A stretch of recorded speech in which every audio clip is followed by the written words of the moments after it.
Circuit Main here. I am joined by SR Davies of Stable-Tec Studios. Me and Dill are going to be talking with this incredible animation studio that has been releasing some Fallout Equestria animations as of late, the last few months, and find out what makes them tick. Hello. Okay. So how are you doing this? I think you're not in the Americas. I think it's probably about evening-ish for you now, isn't it? Yeah, here it's 8 p.m. 8 p.m. Oh, it's a big long day here. You get to end the day with an interview. Go figure, huh? All right. Well, let's go ahead and get started. Let's start off with Stable-Tec Studios itself. What is the purpose of Stable-Tec Studios? Well, it started off just plain and simply to make a few Fallout Equestria related shorts, as our head animator will pretty much tell you.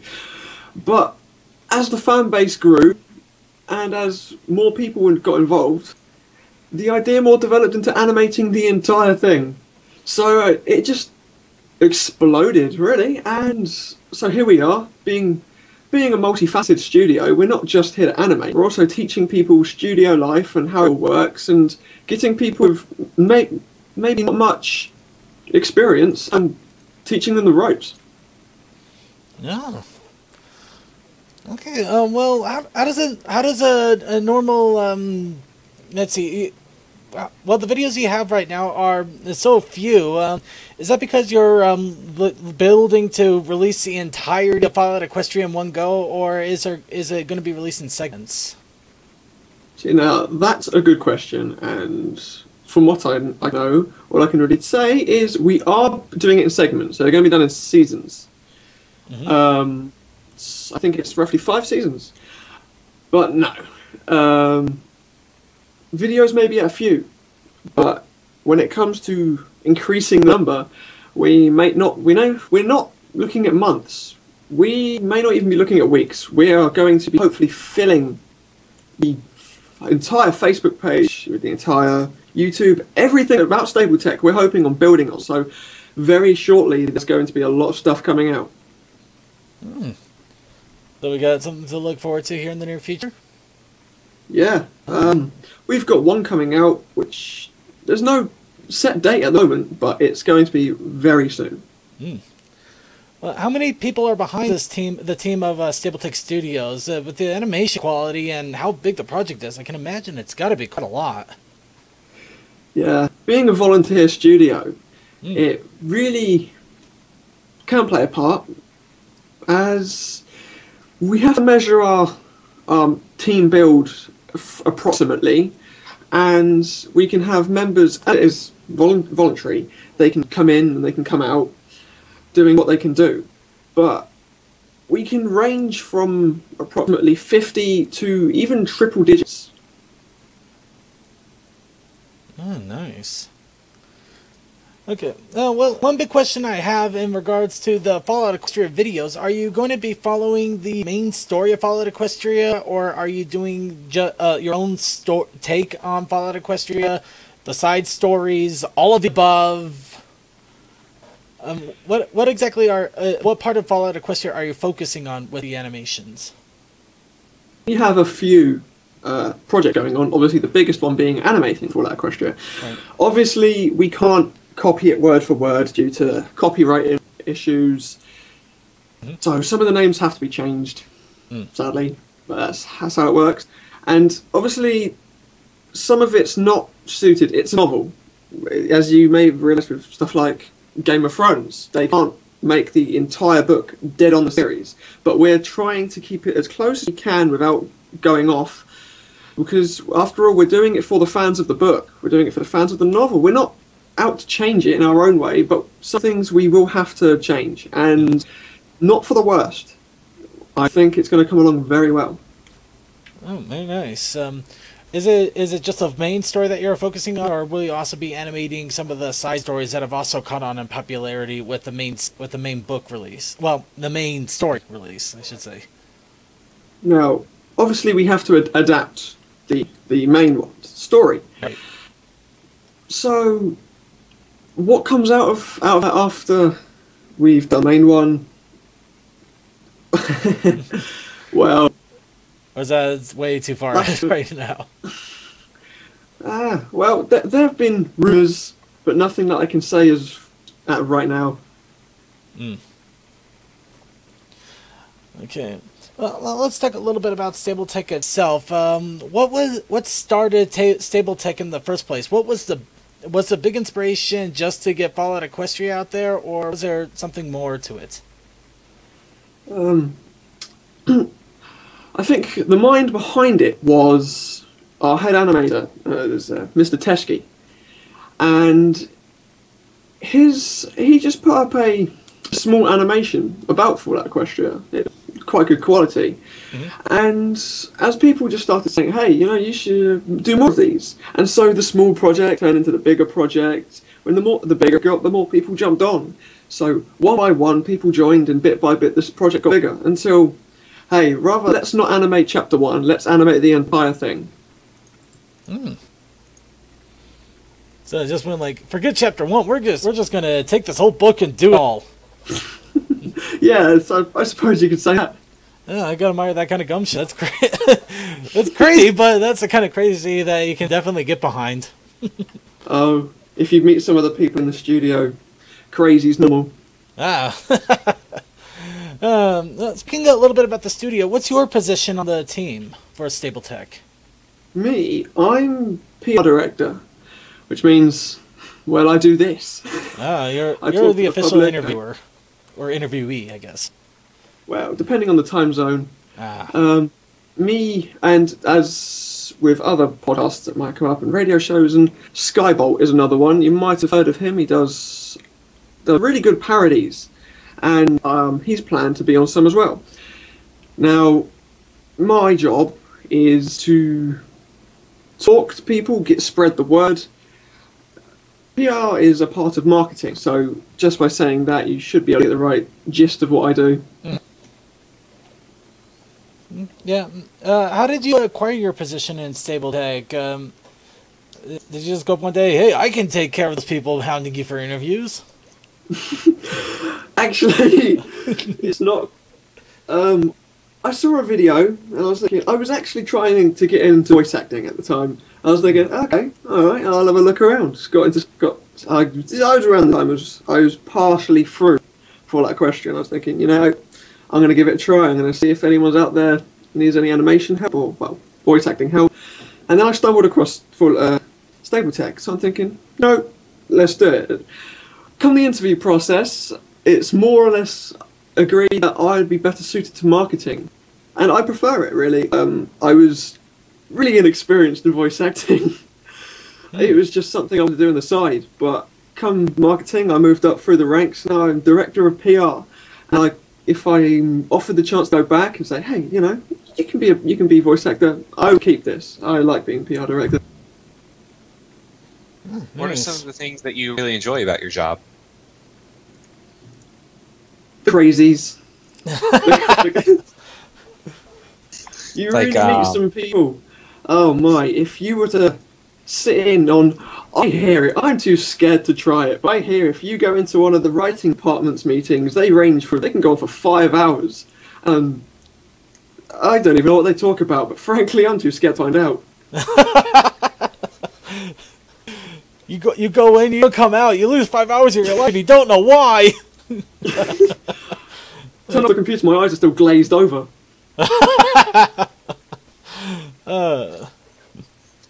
What are some of the more interesting outlets that you found in this community that help get your channel spread out? Well, Skybolt was a big help. He's got fandom, and he's done Fallout Equestria stuff before. There have been other pages and Facebook, social media pages, and people in general. But word for mouth is really useful.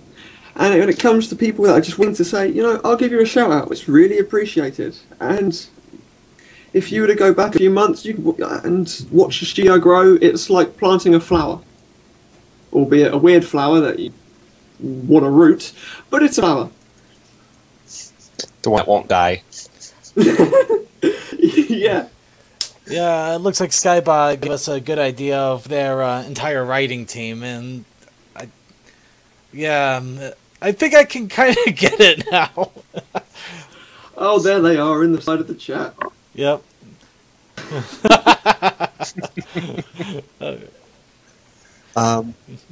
Well, can you give us a rundown of who all is on your team and what they do? Speaking now that they're in the chat. Wow. Okay. Well, with the studio so big, I obviously haven't met everyone, but we've got a fair few animators. Obviously, we're always looking for more. If anyone out there can animate and well, we're not going to turn you down. Just come on down to the Stable-Tec Emporium, where we'll see if you're up for the job.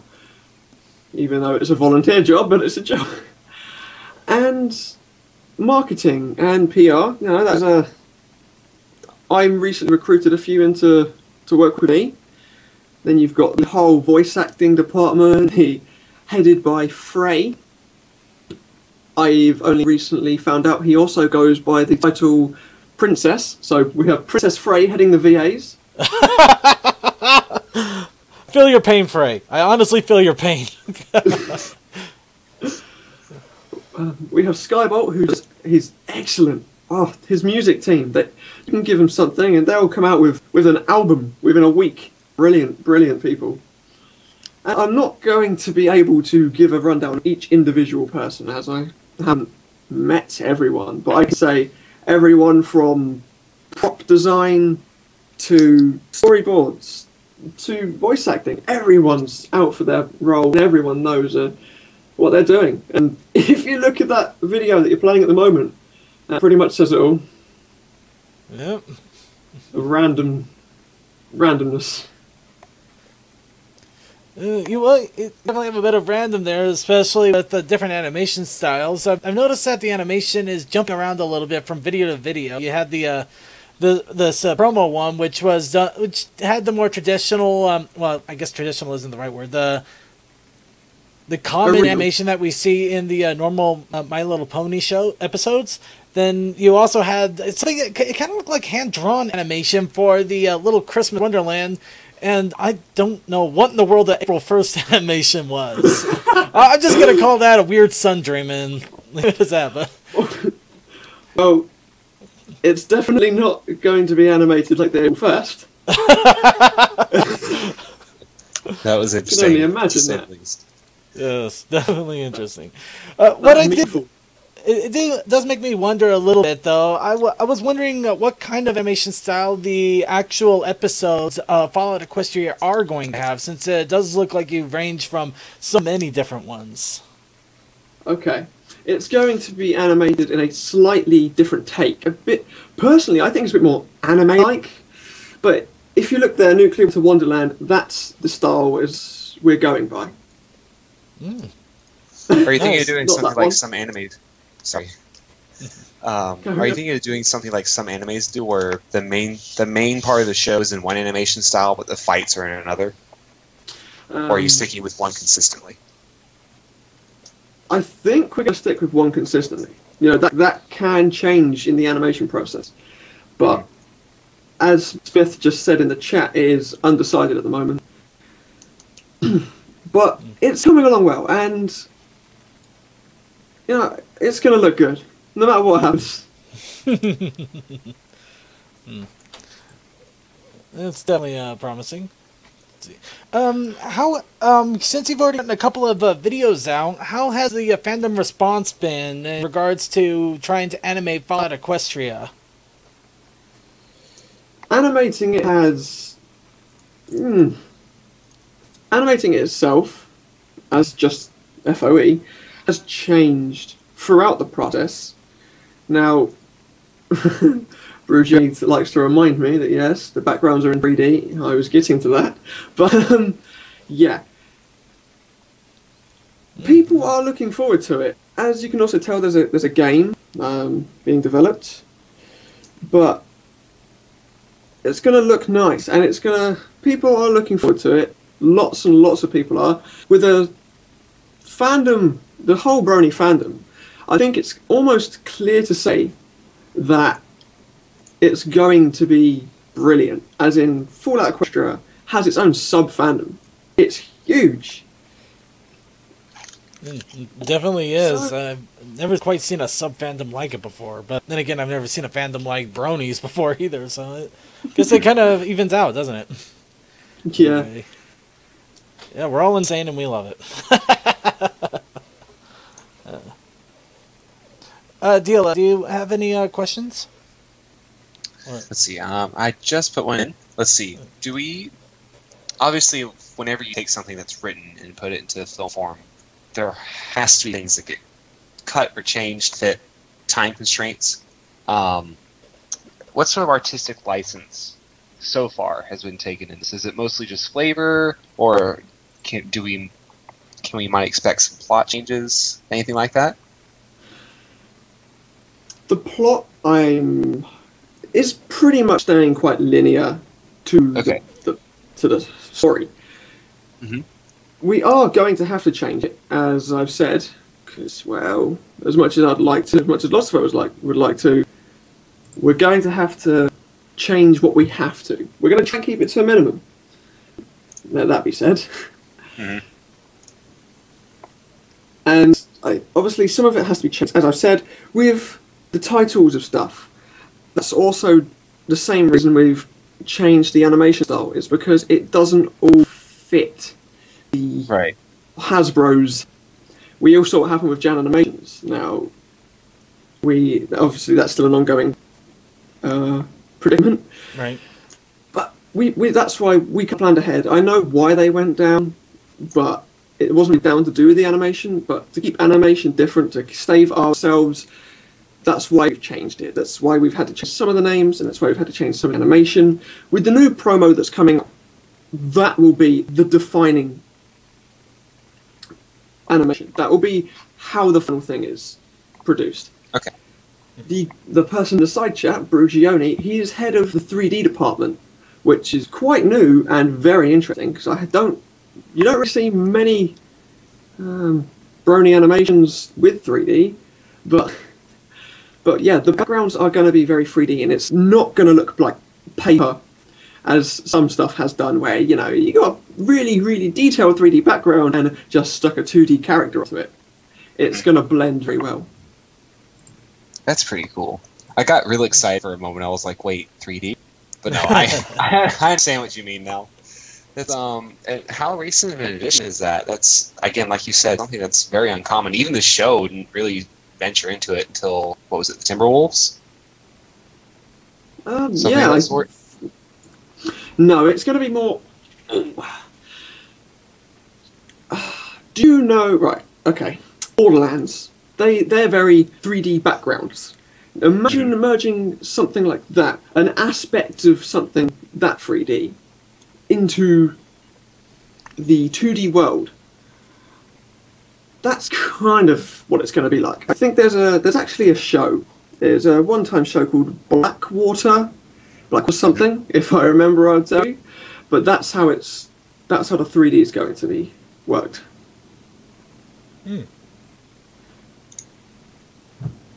Okay. But as I've changed it, Blackwater Gospel. That's it. Brugioni's always quick to remind. But No, right. This is still very much in production, so we understand that. yeah. We're glad that you're here and able to even talk about this as much as you are. And your team is quite active in the chat, goodness. Yeah, I think there's a chat war going on between our chatters and your team now. I think they account for... Well, we've had a decent jump this morning started. At any rate, personally, I'm trying to think how to word this. Okay, well, we'll start with the obvious question. I presume you're a fan of this Fallout Equestria series, correct? You didn't just tag on for the job. No, I've read the book. Okay. As a fan of the series, or excuse me, of the book, how excited are you for this? I know it sounds like a little bit of a loaded question, but like you're getting to see bits and pieces of this as it's being produced. Does it make you excited as a fan? Like, are there what parts of it do you love that are already in the works? every time I hear a bit of news, just a tiny bit, such as one of the recent ones, which is, hey, season 1 scripts are finished. I had a little bit of a fangirl scream moment in something. I am really excited for it. I need a soundboard for that. I can't even do it. Yeah. I don't think anybody can normally do that. Yeah. Let's see. You said that there were actually albums produced for this animation series.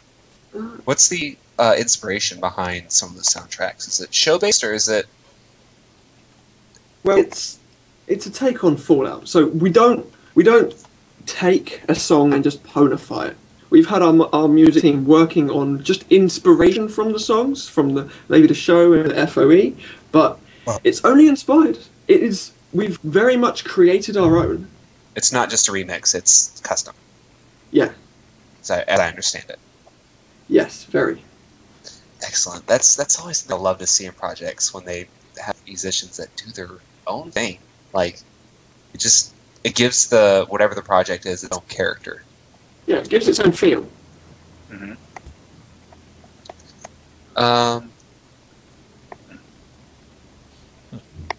My screen was flickering. Okay. Let's see, Circuit, do you have anything at the moment? I'm trying to... Something weird's happening, man. Well, let's see here. I have to admit, I haven't gotten... Actually, that's a pretty good question. I haven't gotten a really great deal into Fallout Equestria. Unfortunately, I've been caught up in so many other things, and I'm actually finally pre-ordered the second printing of the book that they're going to be doing. Is it going to be somewhat... Is this going to be a friendly series for people that don't know Fallout Equestria or even Fallout in general? Is it going to be easy to follow, or you pretty much have to come in with the knowledge of at least one of the things?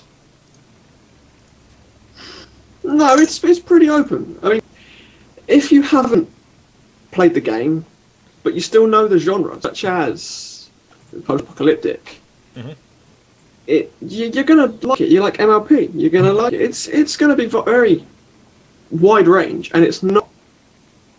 It's not for the kids at the same time. We're keeping it very not blood and gore, but obviously it's going to be M. For mature, so it's not going to be, it's not going to be full in your face with sunshine and rainbows. Right. Okay, so yeah, it's not sunshine and rainbows, but it's enough that anybody can, at least if they got a sense of how post-apocalyptic, how that's supposed to play out, they'll be able to just jump in and go with it. Yeah. It's not. You don't really have to follow it. Obviously, you'll get to know it if you do.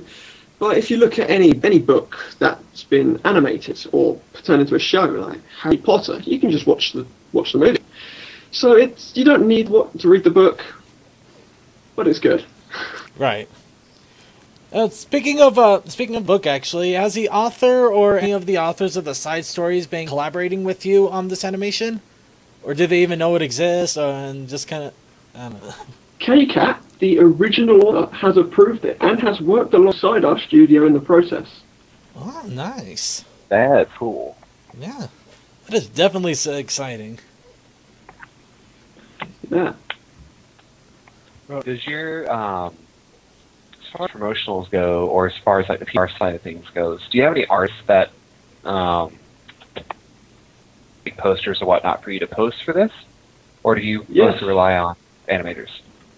No, I have a guy that I work very closely with, goes by the name Hidecore, and we are constantly developing, but we don't like to release them one by one. We're waiting until we have small series, like a group of four to six posters, and then we release them bit by bit.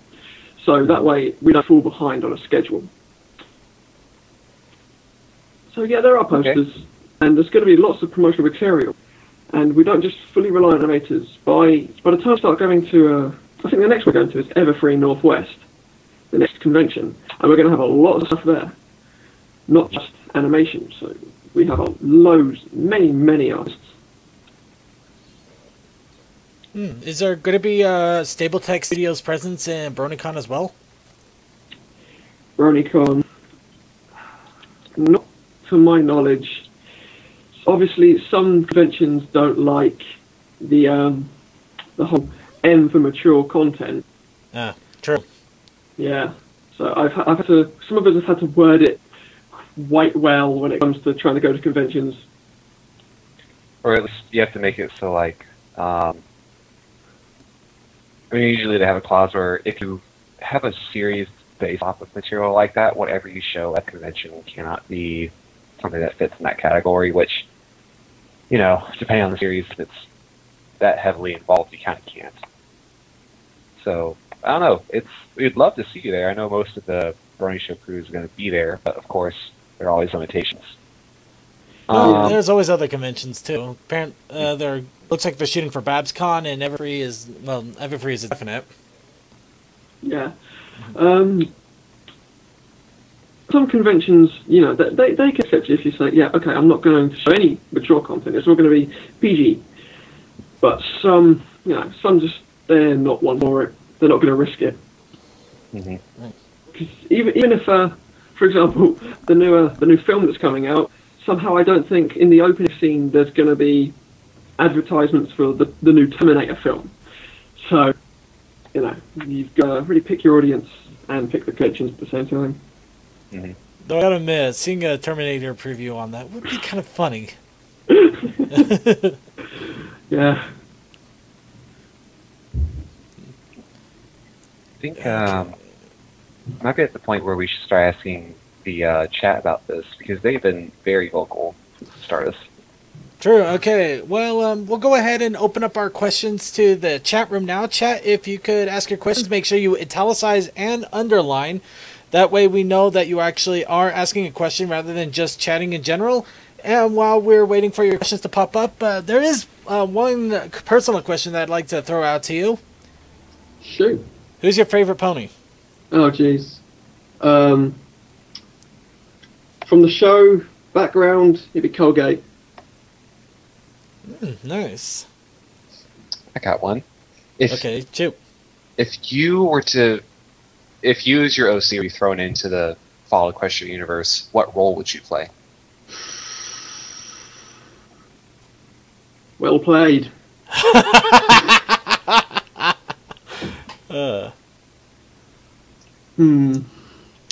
I would probably be a mercenary / slaver. I like having people to boss around. That's Gristly. Grizzly, but understandable. Why do it when you can throw somebody else at it? Exactly. Okay. Actually, that does throw another question at me. I'm pretty considering that you're a part of Fallout Equestria, you probably were a big fan of the Fallout games. How far back does your Fallout history go? Mine dates back to the game Wasteland. Oh, wow. We're talking old school. Oh, man. Okay, I'm impressed. This guy's impressed me now. Most people don't even know Wasteland was a kind of a prequel to Fallout. That's amazing. When I saw they were kickstarting a second one, I went straight out and I was following it from day one. Oh, nice. Your crew's exiling you now. They don't want to be slaves. Well, we just added out their PR person. Our job is done. No. Okay. All my crew belong to me. All right. Doesn't look like our chat room's come up with any questions yet. So let's go ahead and... Okay, CMC. Yeah, we'll go for the 3 silly questions that we have to ask every interview. First one, if you had a choice, would you go with party cannon or base cannon? Party cannon. Party cannon? Nice. Yeah. Okay. Now the next one, cupcakes or muffins? Muffins are bigger. I've actually never heard the argument before. It's true. It is true. I've never thought of that. It's because full hot air. Ah!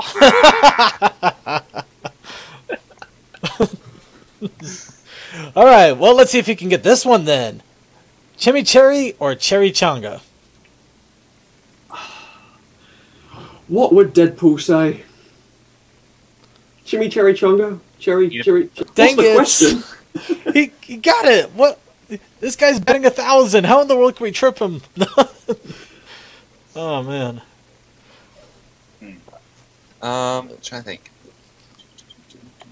Okay. Yeah, and it doesn't look like our chat room. Oh, here we go. Our chat room's come up with. Well, technically, we already did ask him his favorite. Well, not favorite main 6 or princess. Okay, I got one. All right. Favorite pet Favorite in pet? the series.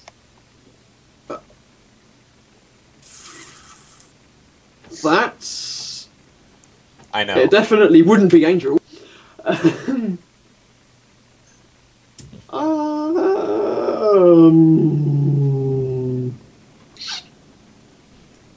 Oh, the Phoenix. Interesting. Mm. I can't remember its name, but it reminds me of the Bellfire Phoenix. That is Velvet Remedy's pet from the novel. So. Thinking of Philomena. Yeah, I think that's roughly the name. Yeah, Philomena. Okay, that does also throw another question. And there it goes. I threw it too far. Oh, there it is. Okay, well, out of all... We got the 4 seasons of My Little Pony so far. Which is your favorite episode?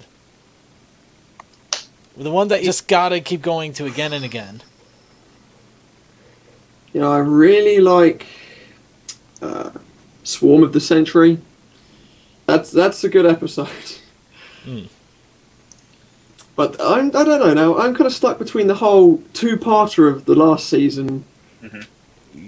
Yeah, From true. everything, from the amount of discord to the Kamehameha at the end of it, it's brilliant. Once you get Dragon Ball in there, you just hard to decide after that. Yeah. Okay, here's the controversial one. Equestria Girls, yay or nay?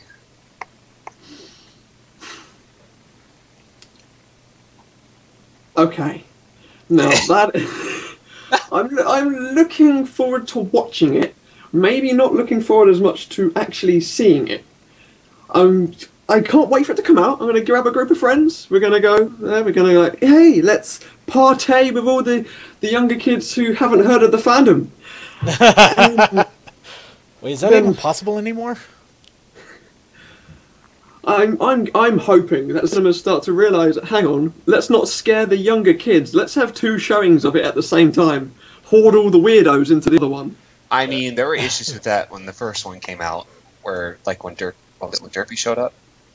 No, I'm trying to think. No. There's something where people like yelling in the theater, and it was freaking the moms and the kids out. I think it was just a couple of bronies just going crazy or something. I don't know.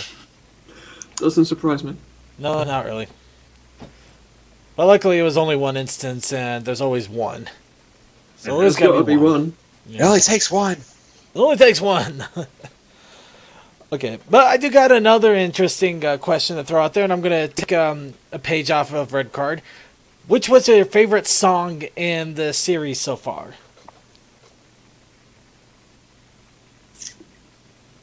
Flutter guys find the music in you. Ooh. Oh, nice. Nice. I love that one. Okay. Now, as Flutter guy or as Flutter shy? Flutter guy, definitely. Okay.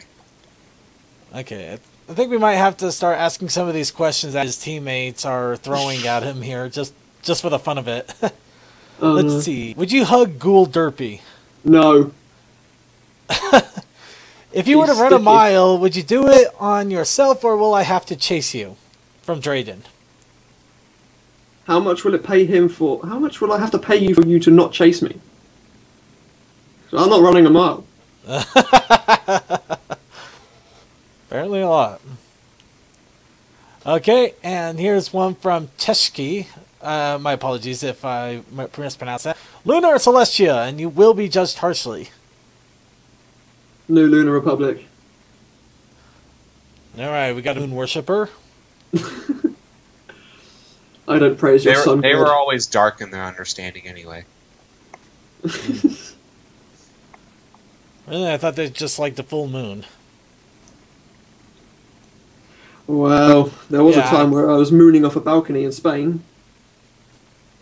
Well, that works.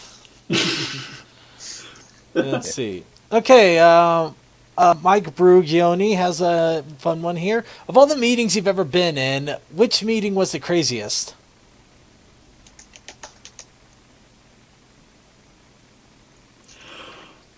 Wow. That's impossible to answer.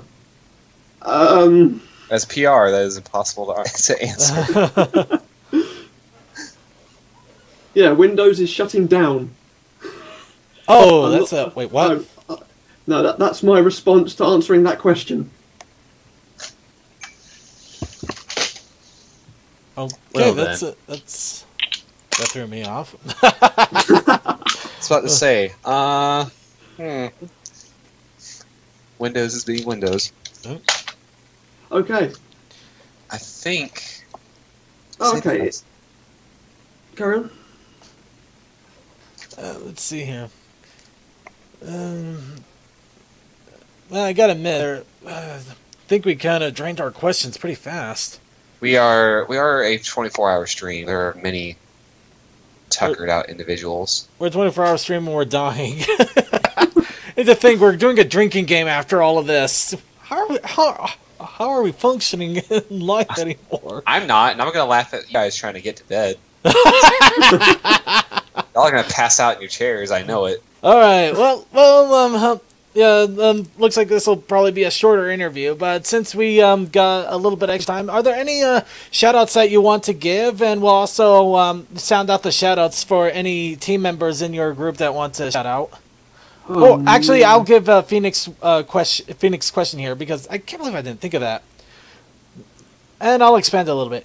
Which was your favorite Fallout so far?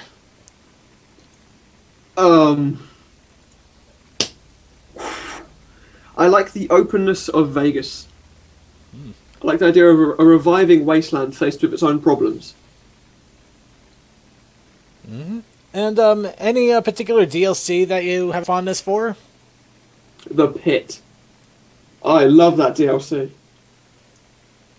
I think I only tried it once, and was it the Pit that has all those freaking hillbillies that keep beating the crap out of you? Oh, that's No, that's something else. Yeah, that's Point Lookout, I think. Yeah, I think that's...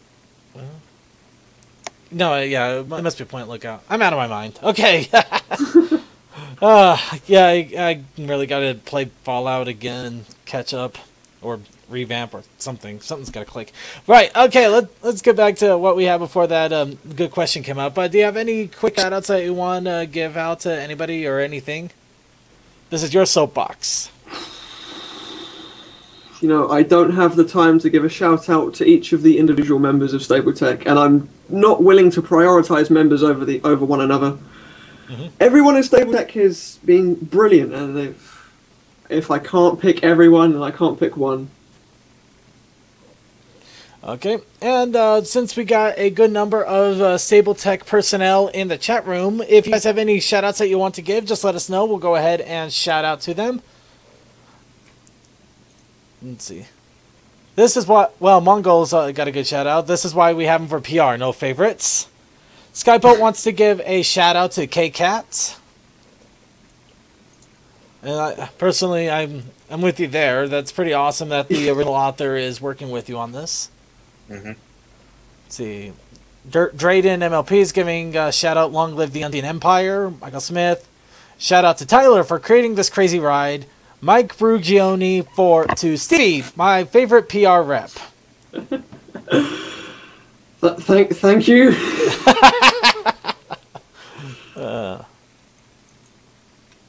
All right, and let's see.